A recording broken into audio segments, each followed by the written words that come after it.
ধারাবাহিক ইসলামিক গল্প শেষ সিজদার আগে পর্ব 6 অপ্রত্যাশিত পরীক্ষা।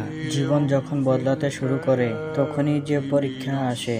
সেই দিন বিকালে হঠাৎ রায়হানের বাবা বুকে ব্যথা অনুভব করলেন। প্রথমে সবাই ভেবেছিল হয়তো গ্যাস্ট্রিক হয়েছে, কিন্তু ব্যথা বাড়তে লাগলো। দ্রুত হাসপাতালে নেওয়া হলো। হাসপাতালের সিটে বসে আয়ানের বুক ধড়ফড় করতে লাগলো। তার মা চুপচাপ চেহারে বসে তাসবিহ পড়তেছিলেন। ডাক্তারের মুখটা গোমড়া ছিল। কিছু টেস্ট করতে হবে, অবস্থা সিরিয়াস হতে পারে। রায়হানের মাথা ঘুরতে লাগলো। সে মনে মনে বলল, হে আল্লাহ, আমি তো এখনো ভালো মানুষ হতে পারিনি।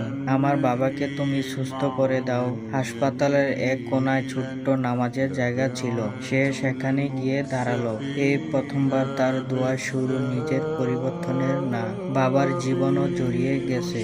সে কাঁপা কণ্ঠে বলল, হে আল্লাহ, তুমি যদি আমার বাবাকে সুস্থ করো, আমি আর কখনো নামাজ ছাড়ব না। কথাটা বলেই সে থেমে গেল। এ কি সত্য দিয়ে দোয়া? সে বুঝলো আল্লাহর সাথে চুক্তি করা যায় না, বরং তাকে নিঃস্বার্থে ফিরে আসতে হবে।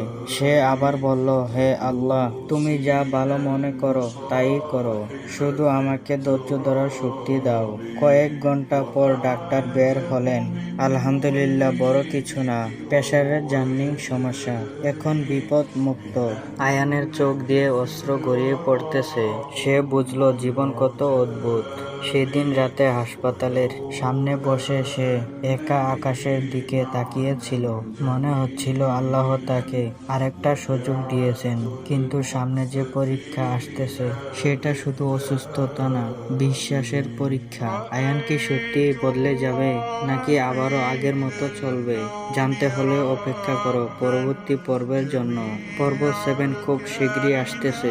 দেখতে হলে চোখ রাখো নূর স্টোরিজ চ্যানেলে। ভিডিওটা ভালো লাগলে একটা লাইক, একটা কমেন্ট, চ্যানেলটাকে ফলো দিয়ে পাশেই থাকেন। ভালো থাকেন, নিজের খেয়াল রাখেন, 5 ওয়াক্ত নামাজ পড়ার চেষ্টা করেন। আসসালামু আলাইকুম।